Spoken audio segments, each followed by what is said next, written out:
Olá, alunos do curso Pentágono. Vamos retomar aqui os nossos encontros de Direito Penal, parte geral, dando seguimento à aula de imputação subjetiva. Na aula passada nós tratamos do dolo. Hoje nós vamos tratar da imputação do tipo de injusto culposo. Então vamos lá. Inicialmente temos que conceituar o que se entende por um crime culposo. O que seria um crime culposo segundo o entendimento da doutrina majoritária? Segundo a doutrina majoritária, o crime culposo constitui uma conduta humana voluntária, violadora de um dever objetivo de cuidado, sem a intenção de produzir o resultado típico, porém previsível ao agente. Então, novamente, o tipo de injusto culposo constitui uma ação humana voluntária. Isso é predicado para qualquer tipo de ação, dolosa ou culposa, a ação ser voluntária. Nós vemos isso na aula de teoria da conduta. Então, uma ação humana voluntária, violadora de um dever objetivo de cuidado, sem a intenção de produzir o resultado típico, por quê? Ora, houvesse a intenção de produção do resultado típico, seria o caso de crime doloso e não de crime culposo. Meus amigos, qual é a grande diferença entre a culpa e o dolo nesse modelo de delito? Enquanto no dolo o resultado típico integra a vontade do agente, na culpa a finalidade ela é lícita. Na culpa, o resultado típico não integra a vontade do sujeito. O indivíduo pratica uma ação humana voluntária cuja finalidade está em consonância com o direito. Por exemplo, eu quero chegar em casa, essa é uma ação humana final. Mas o meio de execução defeituoso que eu escolho para a realização dessa finalidade, ele é defeituoso. E o desvalor do injusto culposo está justamente na forma de execução da finalidade, porque a própria finalidade ela é conforme ao direito. Então, se houvesse a intenção de produção do resultado típico, a conduta do indivíduo seria considerada dolosa e não culposa. Então, o dolo está referenciado ao resultado típico. A culpa não está referenciada ao resultado típico. No crime culposo, nós temos uma finalidade lícita e o modelo de execução dessa finalidade lícita é que possui defeitos que caracterizarão um desvalor de resultado. E, por fim, o último elemento da conceituação do crime culposo é que o resultado seja previsível ao sujeito. Sem previsibilidade do resultado, não há que se falar em imputação do crime culposo. Então, esse é o nosso conceito de delito culposo. Uma ação humana voluntária, violadora de um dever objetivo de cuidado, sem a intenção de realização do resultado típico, porém previsível ao agente. Entendimento dominante. Agora vamos para um outro conceito de crime culposo. Conceito de crime culposo adotado, por exemplo, pelo Juarez Tavares. O Juarez Tavares, ele é referência em se tratando de crimes culposos, porque ele tem um livro só sobre o tema. Ele tem um livro sobre a teoria do crime culposo, um livro de 600 páginas só sobre esse tema. Então, ele acaba sendo o maior expoente brasileiro no que tange a análise de delitos culposos. E como é que o Juarez Tavares vai conceituar crime culposo? Tipo de injusto culposo. O tipo de injusto culposo se compõe da ação violadora do risco autorizado e, geralmente, do resultado e das condições de sua atribuição ao agente.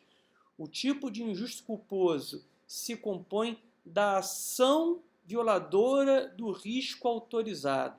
E o que é uma ação violadora do risco autorizado? É uma ação lesiva de dever de cuidado, mas uma ação que compreenda um risco desautorizado pelo direito penal, além, geralmente, da imputação do resultado. Vejam, o que o Juarez Tavares faz com esse conceito? Ele aproxima o sistema do crime culposo à teoria da imputação objetiva. Na realidade, a teoria da imputação objetiva não deixa de ser, em certa medida, uma ressignificação dos critérios de imputação dos crimes culposos. Então, para o Juarez Tavares, o delito culposo se compõe da ação humana violadora de um risco autorizado e do resultado. E o que é uma ação violadora de risco autorizado? É uma ação lesiva ao dever objetivo de cuidado e que compreenda também um risco desautorizado pela norma. Então, nós temos aqui dois conceitos de crimes culposos. nós podemos ficar com os dois, o conceito mais aproximado da imputação objetiva e um conceito mais clássico que está relacionado à finalidade não dolosa da ação do sujeito. Agora, qual é a natureza jurídica da culpa? Nós já sabemos o que é um crime culposo. Agora, qual é a natureza jurídica da culpa? Imagina cair na sua prova oral assim, candidato, explique a natureza jurídica da culpa. Nós temos dois entendimentos. O primeiro entendimento, capitaneado pelo Juarez Tavares e, segundo me parece, por boa parte da doutrina, sustenta que a natureza do crime culposo é de puro juízo objetivo. A culpa é um elemento normativo do tipo penal que demanda um juízo de valor do aplicador da lei penal para imputação do resultado ao sujeito. Como assim, professor? Não entendi nada. A culpa é um puro juízo objetivo, um juízo normativo de violação de um dever de cuidado? Sim. A culpa, ela não pode ser imputada como ocorre da mesma forma com os crimes dolosos.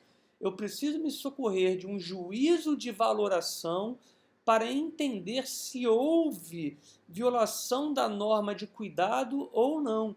Então, o conceito de crime culposo, ele tem o seu desvalor a partir de uma análise objetiva se a ação do sujeito viola ou não o dever objetivo de cuidado. Então, esse é o entendimento aqui do Juarez Tavares. A culpa, ela é um elemento normativo do tipo penal e um elemento objetivo do tipo penal. Não está dentro do psiquismo do sujeito.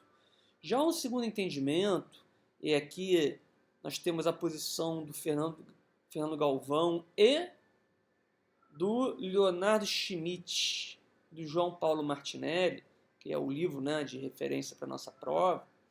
Esses autores sustentam que a culpa é um elemento subjetivo do tipo penal. Como assim um elemento subjetivo do tipo penal? Eles entendem que a culpa é o anverso do dolo. Se dolo é a intenção de produção do resultado típico, a culpa é a ausência de intenção de realização do resultado típico. Então ele seria o oposto do dolo. Se dolo é consciência e vontade de realização do resultado típico, a culpa seria a ausência de intenção de realização do resultado típico. Então nós temos esse segundo entendimento doutrinário e aí você vai manejar as duas respostas para a sua prova. Vai citar o Juarez Tavares, que é referência na matéria, mas para a sua prova vai citar também o segundo entendimento, que é adotado por um autor que o nosso examinador gosta, que é o Leonardo Schmidt e o João Paulo Martinelli, entendendo que a culpa é um elemento subjetivo do tipo penal. Questão do tipo penal aberto. O crime culposo, segundo a doutrina majoritária, é classificado como um tipo penal aberto. E por que um tipo penal aberto? Agora vai fazer sentido saber a natureza jurídica da culpa. A natureza jurídica da culpa, como elemento normativo do tipo penal, impõe a inexistência de uma definição legal quanto ao modo e à forma de execução do crime culposo. Isto é, o crime culposo ele é multifacético. O legislador não consegue exaurir na individualização da lesão ao bem jurídico todas as possibilidades de realização do crime culposo. O aplicador da lei penal, o delegado, o juiz, eles devem, para subsumir o fato ao modelo de conduta típico, se valer de regras de referência. Ele deve buscar nas leis, nos códigos de conduta, quais são as formas de execução correta de uma atividade. Então, por exemplo, um crime de trânsito. Como é que eu devo conduzir o veículo automotor? O juiz, o delegado, o promotor, o defensor, eles vão analisar, dentro das regras do CTB, como se deve dirigir um carro, respeitando a velocidade, respeitando o cruzamento, respeitando a sinalização, enfim, Ali estão as regras de eficácia administrativa para a execução de uma atividade de trânsito. E isso não está na natureza, isso não está no psiquismo do sujeito, isso está em outras normas. Então, o crime culposo ele é um crime aberto porque não existe uma definição legal quanto ao modelo de execução daquele delito. O juiz, o delegado, devem fechar o tipo penal que está aberto. Essa é a posição majoritária da doutrina. Esse é o entendimento do Wälzel, é o entendimento do Roxin, é o entendimento do Zaffaroni, é o entendimento do Heitor Costa Júnior, do Heleno Fragoso, do Juarez Cirino. É o entendimento da doutrina majoritária. Agora, respeitável teoria, doutrina minoritária, Juarez Tavares entende que o tipo penal culposo não pode ser classificado como um tipo penal aberto. Ele sustenta que a existência de um tipo penal aberto ofenderia o princípio da legalidade, ofenderia o princípio da separação dos três poderes, ofenderia o princípio da segurança jurídica. Quer dizer, poderia o aplicador da lei penal fechar o tipo penal com ampla independência da legalidade. E o tipo penal legal seria transformado num tipo penal judicial. O aplicador da lei penal, por elementos positivos da antijuridicidade, fecharia a lacuna existente do tipo penal aberto em razão da natureza normativa do crime culposo. Então o Juarez Tavares fala, não, o tipo penal culposo ele não é um tipo penal aberto, ele é um tipo penal fechado, porque o reconhecimento de um tipo penal aberto implicaria uma violação do princípio da separação dos três poderes, porque a transferência da definição do crime culposo competiria ao judiciário. Então ele entende que isso é muito grave e que, ainda que nós estejamos diante de um elemento normativo do tipo penal, deve estar em lei ou em regulamentos administrativos a existência da violação do dever objetivo de cuidado. Então, entendimento doutrinário majoritário é um tipo penal aberto, é o que você vai adotar para sua prova, mas o Juarez Tavares, como é um autor muito importante, sustenta aqui a possibilidade do crime culposo ser um tipo penal fechado e não aberto, para não existir ofensa ao princípio da legalidade. A classificação da conduta culposa voluntária. Aqui, a ação humana voluntária pode ser classificada de três modalidades. Nós temos a imprudência, a negligência e a imperícia. O que é uma conduta humana imprudente? Uma ação humana imprudente seria aquela violação do dever objetivo de cuidado positiva.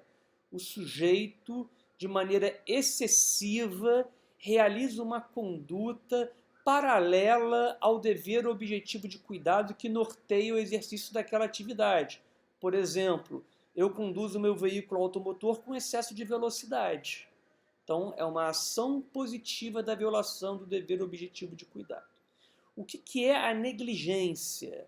A negligência, por seu turno, seria a violação do dever objetivo de cuidado por meio de uma omissão. O sujeito ele não emprega o dever de cuidado exigido pela lei para a salvaguarda do bem jurídico. Por exemplo, eu não verifico o pneu do veículo antes de pegar o veículo na estrada. Eu não verifico a pastilha de freio do veículo antes de conduzi-lo na estrada. Então aqui eu violo a norma de cuidado por meio de uma omissão. É uma responsabilidade penal negativa do sujeito. E a imperícia?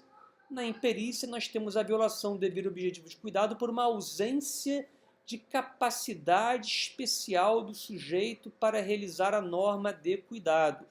Falta aptidão, falta habilidade técnica no exercício da arte ou da profissão por parte do indivíduo. Então, a imperícia seria a ausência de conhecimento técnico para a condução da atividade culposa.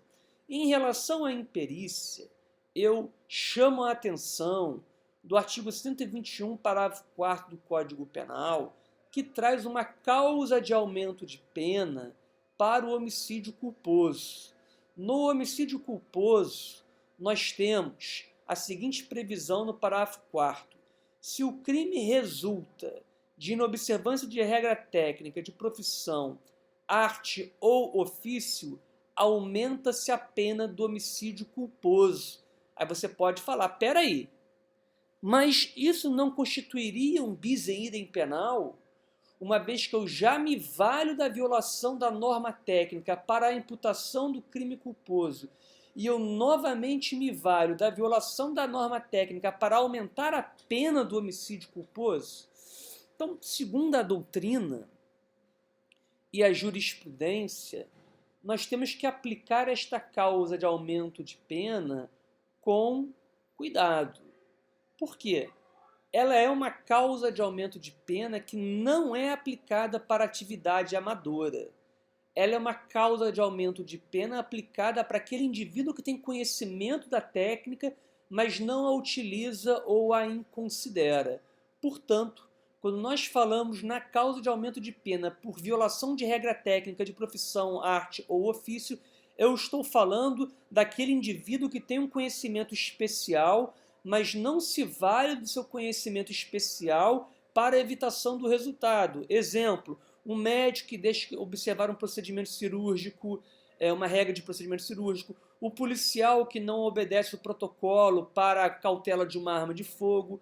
São pessoas que têm conhecimentos técnicos, mas não utilizam esse conhecimento e causam uma lesão ao bem jurídico por imperícia. Aqui eu aumento a pena desse sujeito.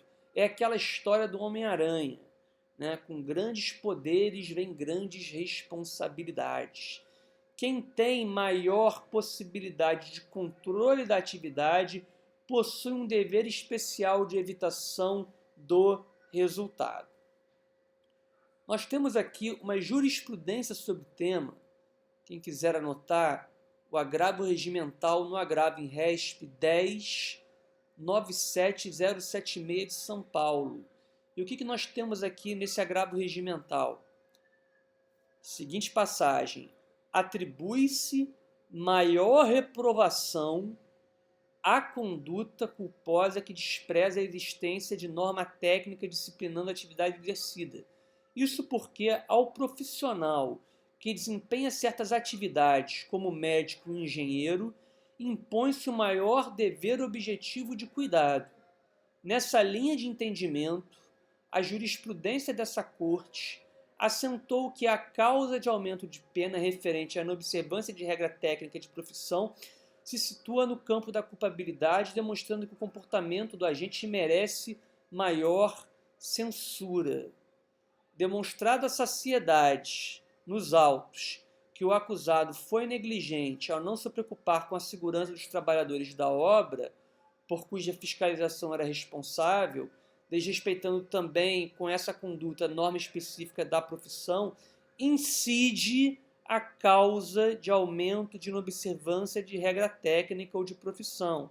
Não há que se falar em bis in idem penal, em virtude de ter sido réu condenado por culpa e de sua pena ter sido majorada pelo fato do crime resultar de inobservância de regra técnica ou profissão. Mas, novamente, esta causa de aumento de pena ela é voltada para o profissional, para aquele sujeito que tem competência especial para o exercício de uma atividade. Se eu resolvo mexer na fiação elétrica da minha residência e causo um incêndio, eu não vou ser responsabilizado por esta causa de aumento de pena, porque eu não sou engenheiro elétrico, eu não tenho conhecimento especial para o exercício daquela atividade. Então nós vimos que a conduta humana voluntária para o crime culposo obedece esse figurino. Agora, além da ação humana ser voluntária, ela deve violar um dever objetivo de cuidado. O que é um dever objetivo de cuidado? A violação do dever objetivo de cuidado é o centro do crime culposo. É aqui que reside o desvalor da ação penal do sujeito. Nós acabamos de verificar que a natureza jurídica da culpa é de elemento normativo do tipo penal. Mas em que consiste essa verificação do elemento normativo do tipo penal? Consiste na lesão ao dever de cuidado que resulta da omissão da ação cuidadosa imposta pela norma. Então, o que é uma violação do dever objetivo de cuidado? É uma omissão. A omissão das regras especiais impostas pela norma penal. Daí porque muitos autores sustentam que o crime culposo, na sua essência, é um crime omissivo. Um crime omissivo por quê? Porque a violação do dever objetivo de cuidado, ela acontece a partir da omissão da regra especial que dirige a atividade perigosa realizada pelo sujeito.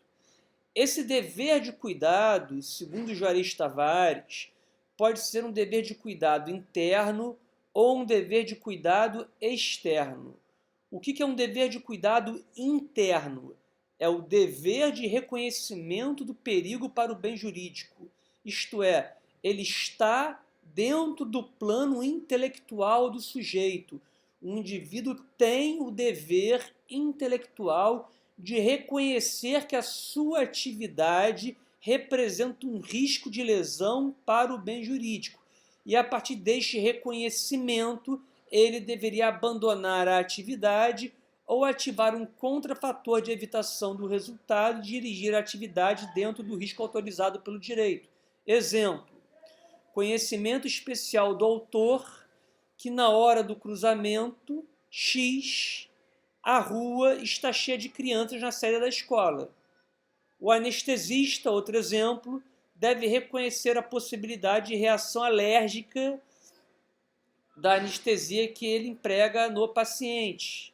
Outro exemplo, o patrão, no tocante à comunicação, que determinada máquina apresenta defeito e está em desacordo com as normas de segurança do trabalho. Enfim, o dever de reconhecimento do perigo consiste basicamente no atendimento das condições relativas ao exercício da atividade. Então, o dever de cuidado interno é um dever de reconhecimento no plano intelectual do sujeito da criação de um risco não autorizado para o bem jurídico. Agora, além deste dever de cuidado interno, nós temos um dever de cuidado externo. Esse dever de cuidado externo, ele pode se caracterizar por quatro condutas. Primeira, a abstenção da conduta perigosa. Se eu reconhecer que a minha conduta gera um perigo para o bem jurídico, eu tenho um dever de me abster da conduta perigosa. 2. Se eu não quero me abster da conduta perigosa, eu tenho um dever de execução da ação cautelosa. Eu tenho que dirigir a minha atividade me valendo de todas as cautelas para não infringir o risco permitido. 3. Eu devo ter um dever de controle e guarda. 4. Eu devo ter o dever de prévia informação e preparação, medidas preliminares à execução da conduta. Então, o dever de cuidado externo, ele é uma consequência do dever de cuidado interno. Quando não há, a partir do dever de conhecimento interno, a abstenção da atividade perigosa, eu tenho que dirigir a atividade com cautela, com controle, com guarda, com informação, com preparação ou me abster do perigo. É isso. Outro elemento do crime culposo, a previsibilidade. A previsibilidade é o substrato psíquico mínimo para a atribuição do resultado. O sujeito deve representar que a sua conduta viola o dever objetivo de cuidado e que ela pode causar um resultado. Então, a previsibilidade do resultado a partir da violação do dever de cuidado é um requisito do objetivo do crime culposo. Agora, como é que eu faço para saber se a ação do sujeito era previsível ou imprevisível, que a partir da violação daquele risco autorizado, o resultado estava dentro da esfera de representação do sujeito. Nós temos aqui dois critérios: o critério da generalização ou o critério duplo e o critério da individualização. O critério da generalização, que é o critério trabalhado pelo Welzl na Alemanha, ele trata do conceito do homem médio, isto é, um elemento objetivo de referência para a imputação do crime culposo. De acordo com esse critério do homem médio, eu vou substituir o sujeito concreto por uma figura com capacidade média de observância da norma penal e, a partir da reflexão e informação subjacente a este homem médio, eu verifico se houve ou não representação e previsibilidade da violação da norma penal. Então, o homem médio, dentro de um critério de 1 a 10, ele tem uma capacidade 5 de observar a regra de ação. O homem médio, ele não é nem uma pessoa incompetente, nem uma pessoa dotada de amplos conhecimentos técnicos para a realização da conduta em conformação com o direito. Então ele está ali no 5. Portanto, se o indivíduo ele tem capacidade 1, 2, 3, 4, eu vou exigir mais dele. Eu vou exigir que ele conduza a sua atividade à luz do critério objetivo do homem médio. Então eu vou exigir mais de quem pode menos. Por outro lado, se o indivíduo pode menos, se o indivíduo pode mais, eu vou exigir menos dele. Se ele pode 10, 9, 8, 7, 6, não é necessário que ele empregue toda a sua aptidão especial para a evitação do resultado, porque o homem médio não tem esta capacidade de evitação do resultado. Então eu vou exigir menos de quem pode mais. Daí a doutrina sustentar que esse critério tem dois problemas. O primeiro problema é um problema de aceitação da lesão de bem jurídico para pessoas supercapazes. Imagina que o acidente ele somente poderia ser evitado por um piloto de Fórmula 1 que tem uma capacidade sobre-humana de dirigir o veículo em alta velocidade. Mas o homem médio não tem esta capacidade. E o piloto de Fórmula 1 não se vale da sua capacidade para evitar. Ele poderia ter evitado o acidente, mas ele não evitou porque o homem médio não conseguiria evitá-lo. Então eu admito aqui a possibilidade injustificável de lesão de bem jurídico para pessoas super capazes de evitação do resultado. Agora, a segunda crítica desse conceito lançada pelo Juarez Tavares. Vamos aqui pensar num conceito de homem médio. Vamos fechar os olhos e pensar no homem médio. Fecha o olho e pensa, quem é o homem médio?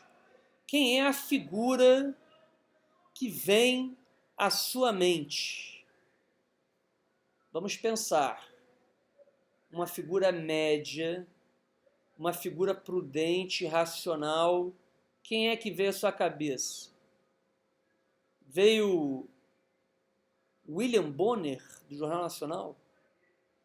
Veio o Bolsonaro? Veio o Lula?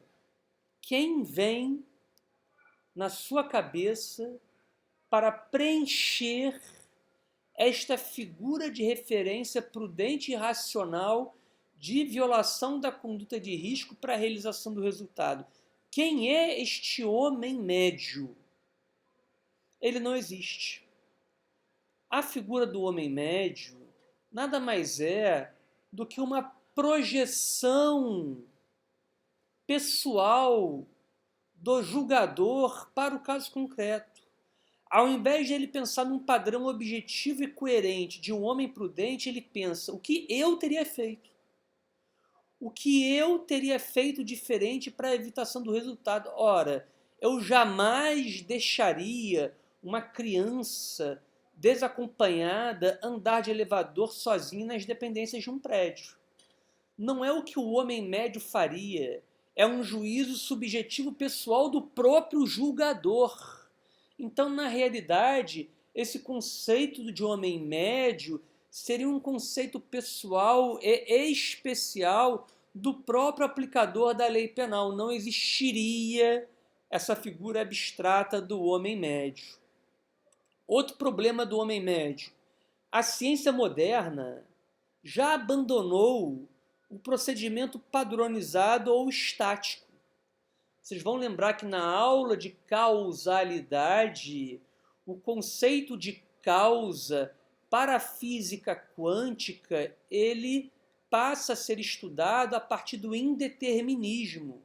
Eu não consigo, dentro do nível subatômico, afirmar que, respeitadas as mesmas circunstâncias de tempo, lugar e pressão, que o resultado será o mesmo. Então, a ideia de padrão médio de movimento na própria explicação da física está em decadência.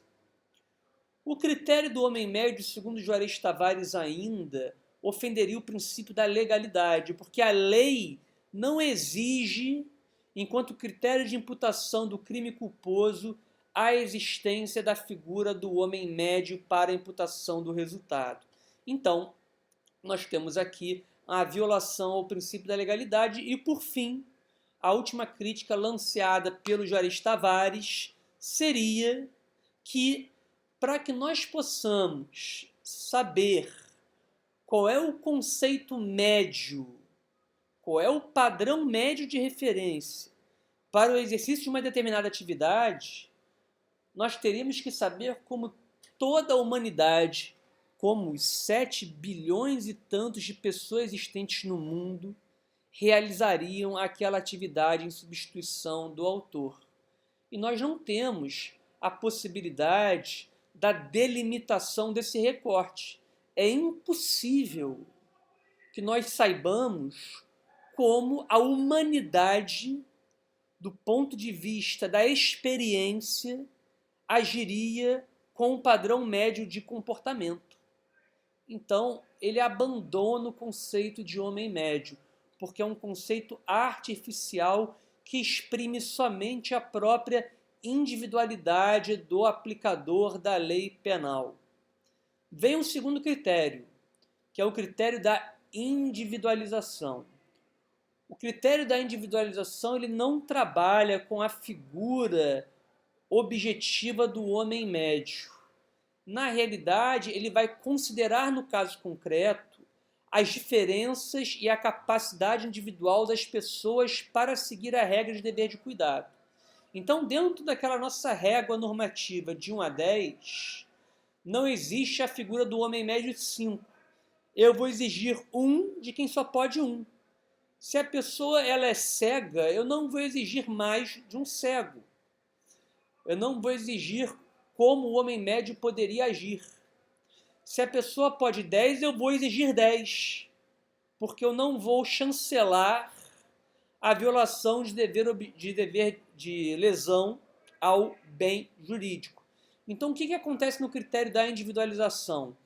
Eu exijo mais de quem pode mais, de quem tem alta capacidade de evitação do resultado, mas, por outro lado, eu exijo menos de quem pode menos.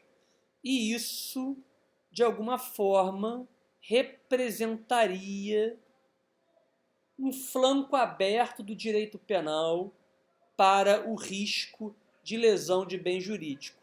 Daí, nós temos uma terceira corrente, que é uma corrente intermediária, defendida pelo Roxin, que sustenta que, na realidade, nós vamos fundir as duas correntes. Nós vamos fundir a corrente da generalização com a corrente da individualização, de forma a ter uma corrente mista. eu vou exigir mais de quem pode mais, como ocorre na teoria da individualização.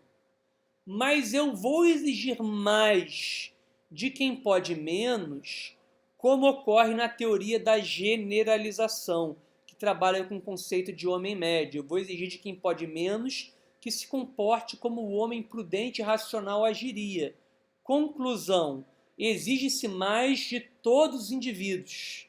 Exige-se mais de quem pode menos, pelo conceito de homem médio, e exige-se mais de quem pode mais, pelo conceito da individualização do sujeito. Eu vou combinar o rigor das duas teorias para impedir a vitimização desnecessária de vidas humanas. Esse é o conceito da teoria mista. Agora, professor, o que o STJ adota?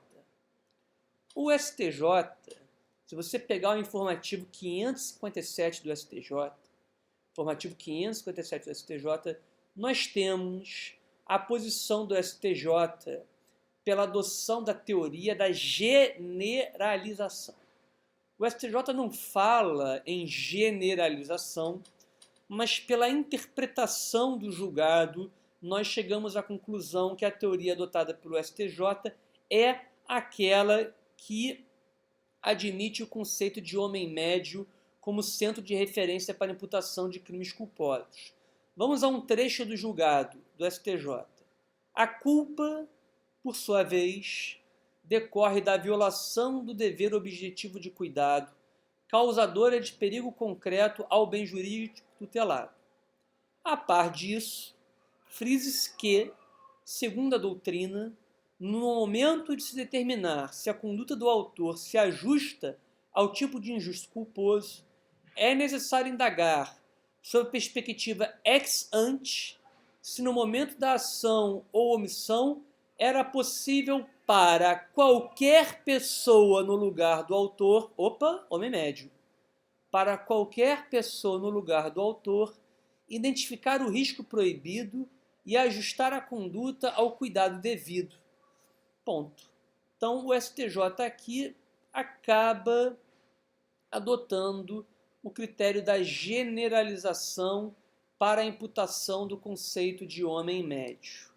E qual é o último requisito do crime culposo? Nós vimos uma ação humana voluntária, violadora de um dever objetivo de cuidado, sem a intenção de realização do resultado típico, previsível ao sujeito e, geralmente, capaz de produzir um resultado. O resultado é o último requisito do crime culposo. O Zaffaroni chega a falar que o resultado é o componente de azar do crime culposo. Por que o componente de azar? Se o sujeito realiza uma ação imprudente, mas como consequência dessa ação imprudente não ocorre o desvalor do resultado, não há que se falar em tipicidade penal da ação. Por quê? Porque não existe tentativa de crime culposo. Eu não posso tentar a prática de um crime culposo, porque o crime culposo demanda a vontade de realização do resultado. O crime culposo, o crime doloso, né, é o crime que está circunstanciado à tentativa. No crime culposo não se admite tentativa. Por que não se admite tentativa para o crime culposo? Porque a finalidade do indivíduo é lícita. A finalidade é conforme ao direito. Eu quero chegar em casa rápido para assistir o jogo do Flamengo. Então, nesse caso concreto, ainda que eu dirija acima do limite de velocidade, não há tentativa de lesão corporal culposa. Do contrário, eu responderia por 100 tentativas de lesão corporal culposa. Para cada pessoa que eu atravesse a rua, haveria a tentativa de uma lesão corporal culposa, que seria um verdadeiro absurdo. Então, o Zaffaroni vai falar que o resultado é o componente de azar do crime culposo. Se não há resultado, a conduta é indiferente aos olhos do direito penal.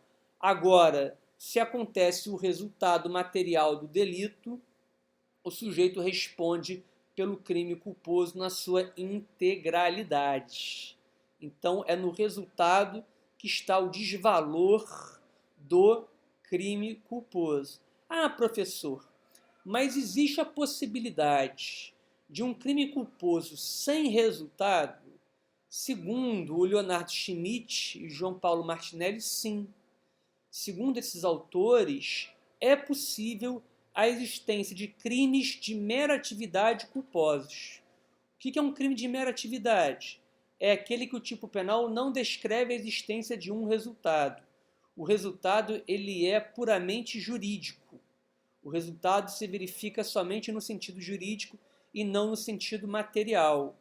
E segundo esses autores, é possível excepcionalmente identificar no Código Penal a existência de crimes culposos sem resultado material. Exemplo que os autores dão: artigo 270, parágrafo 2º, artigo 278, parágrafo único, artigo 280, parágrafo único do Código Penal. São aqueles crimes contra a saúde pública. Seria possível o reconhecimento de um crime culposo sem resultado. Tá? O resultado aqui ele somente é jurídico. Beleza? Vamos às espécies de culpa agora. Nós temos, enquanto classificação de culpa, a chamada culpa consciente e a culpa inconsciente. O que é a culpa consciente? Na culpa consciente, o sujeito representa a possibilidade de violação do devido objetivo de cuidado, mas acredita sinceramente que tem condições de ativar um nexo de evitação do resultado. O sujeito acredita de forma leviana que possui a habilidade para não consumar o resultado. Então, existe previsibilidade do resultado, mas ele acha que pode evitá-lo. Por exemplo, estou conduzindo meu veículo automotor durante a passagem de uma escola, vejo a sinalização da placa escolar, não diminuo a velocidade porque acredito sinceramente que terei a competência para evitar o resultado. E na culpa inconsciente? Na culpa inconsciente, o sujeito não representa a violação de um dever de cuidado previsível. O dever de cuidado é previsível, mas ele não representa o que é objetivamente possível ao homem médio. Exemplo: estou dirigindo meu carro falando no telefone celular e não percebo que estou me aproximando de uma escola e atropelo uma criança. Veja, nesse caso concreto, ao se falar no telefone, é previsível que se diminua a capacidade de atenção do sujeito ao seu redor? Sim, é previsível a diminuição da atenção. Portanto, o sujeito não prevê aquilo que é previsível. Culpa inconsciente. Em ambas as modalidades, o sujeito vai responder. Agora, a grande questão que nós vimos na aula passada é a diferença da culpa consciente, para o dolo eventual. Porque tanto no dolo eventual como na culpa consciente há a representação do resultado. A diferença é que no plano emocional, no dolo eventual, o sujeito assume o risco de realização do resultado e na culpa consciente ele afasta o risco da realização do resultado. E nós vimos que na aula passada existem diversas teorias para fazer essa distinção entre culpa consciente e dolo eventual. A nossa doutrina acaba adotando a teoria da aprovação de segunda geração, né? Mas mesmo assim, nós não temos um critério tranquilo para fazer a diferença de culpa eventual, de dolo eventual para culpa consciente. Daí alguns autores até buscarem a normativização do dolo, a objetificação do dolo sem vontade para absorver a culpa consciente com uma modalidade de dolo eventual com pena mínima, certo?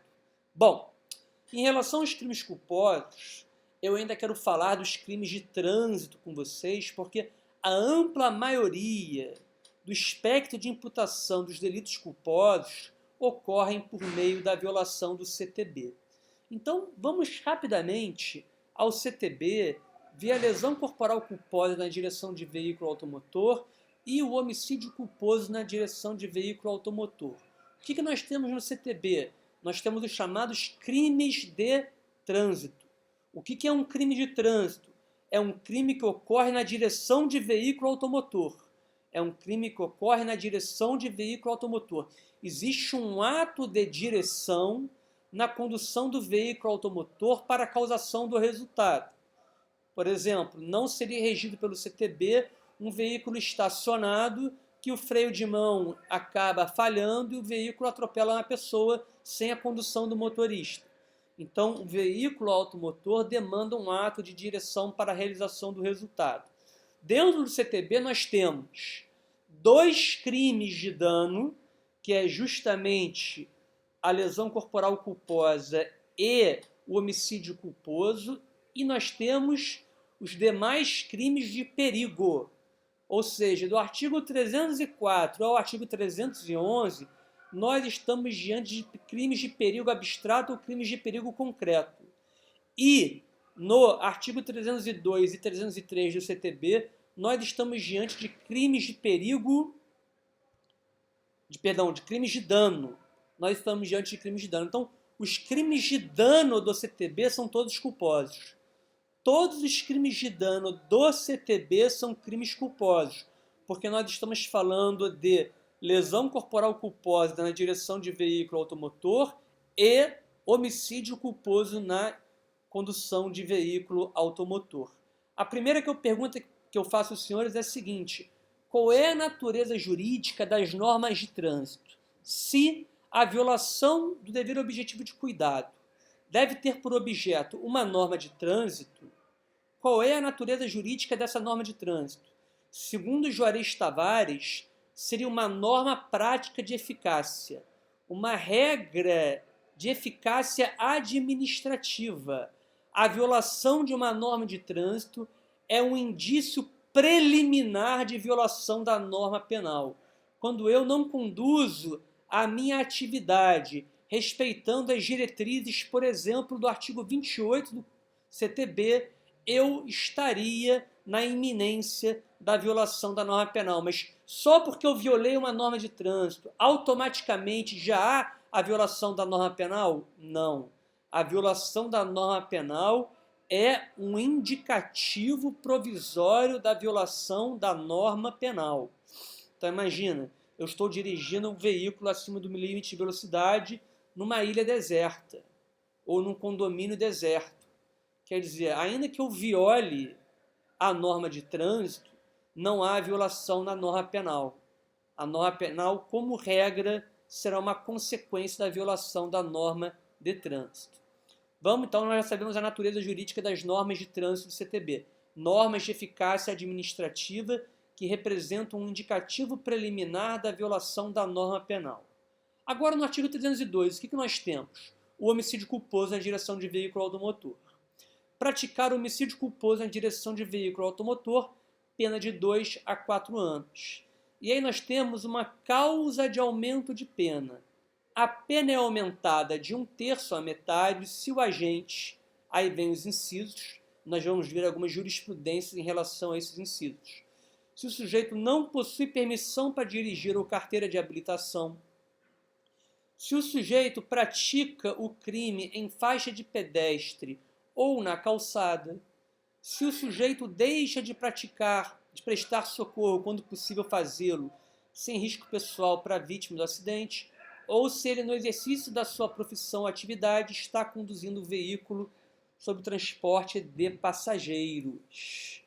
Nós temos, no parágrafo 3º, aqui uma novidade legislativa que trata da modalidade da pena de 5 a 8 anos, a pena de 5 a 8 anos para o homicídio culposo praticado sob a influência de substância alcoólica ou outra psicoativa. Sujeito que mata na condução de veículo automotor sob o efeito de substância alcoólica responde por um tipo penal qualificado. Então, eu acabo absorvendo o artigo 306 do CTB, que trata do delito de embriaguez na condução de veículo automotor, para aumentar a pena do homicídio culposo na violação do dever na condução de veículo automotor. Tá? Isso aqui é uma questão político-criminal. O legislador ele quis aproximar a pena da culpa consciente do crime praticado em estado de embriaguez da pena do dolo eventual. Então, ele aqui tentou aproximar, aumentar a pena do homicídio culposo próxima àquela que seria a pena de um homicídio doloso, justamente porque a maior parte dos homicídios ocorrem na direção de veículo automotor. Vamos à jurisprudência que podem ser cobradas na sua prova. Então vamos lá. Primeira jurisprudência que eu quero trabalhar com os senhores. Informativo 553 do STJ. Informativo 553 do STJ. Direito processual penal, inépcia da denúncia. É inépcia a denúncia que imputa a prática de homicídio culposo na direção de veículo automotor sem descrever de forma clara e precisa a conduta negligente, imperita ou imprudente que teria gerado o resultado morte, sendo insuficiente a simples menção de que o suposto autor estava na direção do veículo no momento do acidente. Então, não basta falar que o sujeito praticou um crime culposo. É necessário que o Ministério Público individualize a violação do dever objetivo de cuidado a partir de uma norma de eficácia administrativa de trânsito para a imputação do resultado típico. Outra jurisprudência. Eu aumento a pena, como nós vimos, se o sujeito deixa de prestar o socorro ao indivíduo. Como é que se dá isto? Eu tenho que fazer uma diferença entre a omissão de socorro do CTB e essa causa de aumento de pena do homicídio.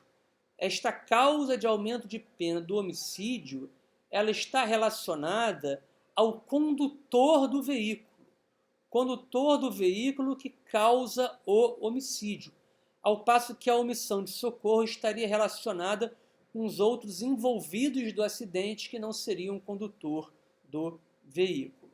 Outro julgado aqui do STJ, informativo 581, e na aplicação da causa de aumento de pena do inciso 1 do CTB, que é essa da inexistência de habilitação para dirigir, na hipótese do sujeito estar com CNH vencida. Então, o fato de o autor do homicídio culposo na direção de veículo automotor estar com a CNH vencida não justifica a aplicação da causa especial de aumento de pena descrita no parágrafo 1º, inciso 1. Outra jurisprudência do STJ. Agravo regimental no embargo de declaração no RESP 1.499.912. A causa de aumento de pena do parágrafo 1º, inciso 2 do CTB não exige que o agente esteja trafegando na calçada, sendo suficiente que o ilícito ocorra nesse local. Nesse contexto, a norma não exige que o agente esteja trafegando na calçada, sendo suficiente que o ilícito ocorra no local, o que reveste de maior reprovabilidade, pois vem atingir o pedestre em lugar presumidamente seguro. Outra jurisprudência, informativo 435 do STJ. A causa de aumento de pena do inciso 2 só incide quando o homicídio culposo na direção de veículo automotor ocorrer na calçada ou sobre a faixa de pedestre. Portanto, não incide quando o atropelamento ocorra a poucos metros da referida faixa, porque haveria aqui uma analogia em Malan Parking. Então, não basta ser próximo da calçada, tem que ser na calçada. Outra jurisprudência, informativo 554 do STJ. Morte instantânea e aumento da pena pela omissão de socorro. É possível aumentar a pena se houver a morte instantânea? Sim. Se houver a morte instantânea da vítima, ainda assim eu aplico a causa de aumento de pena por omissão de socorro. Ué, professor, mas isso não é um crime impossível? Porque eu não posso prestar socorro a quem já está morto? Não importa. Existe um dever de solidariedade criado pelo legislador para a ação de socorro do indivíduo. Ele não é perito, ele não tem a capacidade de atestar a morte do sujeito e ele deve, portanto, sempre agir para tentar prevenir o homicídio. Ele vai responder ainda que haja morte instantânea da vítima, salvo se a morte instantânea for evidentemente clara. Por exemplo, a vítima perdeu a cabeça no acidente. Não tem que se falar em prestação de socorro nessa hipótese. Então, se a plasticidade da morte for de uma natureza tão óbvia, eu não vou exigir a prestação de socorro. Tá bom? Então, essa seria a única possibilidade da morte imediata afastar a causa de aumento de pena. Outra jurisprudência do STJ, informativo 537, é irrelevante para a causa de aumento do transporte de passageiros que o condutor estivesse no momento da direção do veículo transportando passageiros. Tá? Então é irrelevante que o ônibus estava vazio, que o táxi estava vazio, que o Uber estava vazio. Basta objetivamente que o acidente ocorra numa situação de condução de transporte de passageiros. Aqui, por fim, vamos analisar o artigo 303 do CTB, que trata da lesão corporal culposa na condução de veículo automotor. Nós temos uma novidade que trata do parágrafo, aqui o parágrafo 2º, a pena privativa de liberdade é de reclusão de 2 a 5 anos, sem prejuízo das outras previstas em lei, se o agente conduz o veículo automotor com capacidade psicomotora alterada, em razão de influência de álcool ou outra substância psicoativa que determine a dependência, e se do crime resultar lesão corporal de natureza grave ou gravíssima. Olha que relevante isso aqui. A lei agora, ela valora a extensão da natureza da culpa para a subsunção do fato à norma. Como regra geral, quando você trabalha a lesão corporal culposa, não importa a natureza da lesão corporal culposa, se ela é grave ou gravíssima. Agora, para a lesão corporal culposa na direção de veículo automotor, importa. Se o sujeito estiver conduzindo um veículo alcoolizado ou com capacidade psicomotora alterada e houver lesão corporal culposa de natureza grave ou gravíssima, a pena é de 2 a 5 anos. Então nós temos esse requisito, a valoração do resultado da lesão corporal culposa para a aplicação dessa regra especial do CTB. Professor, e se a lesão corporal for simples? Se ele está conduzindo um veículo automotor, bate com o carro na pessoa, mas não ocorrem sequelas graves na lesão corporal culposa, a lesão corporal é leve. Como é que fica a imputação nesse caso concreto? Nós vamos trabalhar em concurso material. O sujeito responde pela lesão corporal culposa do caput, mais o artigo 306 do CTB, que trata do crime de conduzir veículo automotor sob efeito de substância entorpecente, porque, segundo o STJ, não há consunção, nesse caso, entre o crime de dano e o crime de perigo, considerando que um não é meio de execução necessária para a realização do outro.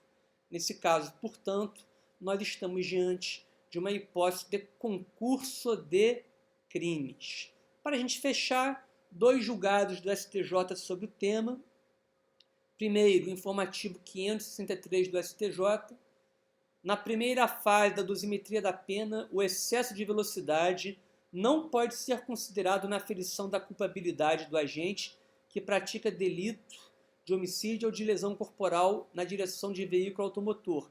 Então, o excesso de velocidade ele já representa a violação do dever objetivo de cuidado para imputação do tipo penal base. Não poderia o juiz, na primeira fase da dosimetria da pena, utilizar aquilo como uma circunstância judicial negativa. Outro julgado do STJ, também no informativo 563, o juiz, na análise dos motivos do crime, pode fixar a pena base acima do mínimo legal em razão do autor ter praticado o delito de homicídio de lesão corporal culposa na direção de veículo automotor conduzido com imprudência a fim de levar droga a uma festa. Então aqui nós temos a possibilidade do STJ aumentar a dosimetria da pena se o sujeito estiver levando droga para algum local. Então, em relação ao crime culposo, era isso que eu queria trabalhar com vocês. Complementando o crime doloso, nós fizemos a análise do tipo penal subjetivo. Tá? Um abraço a todos, até a próxima.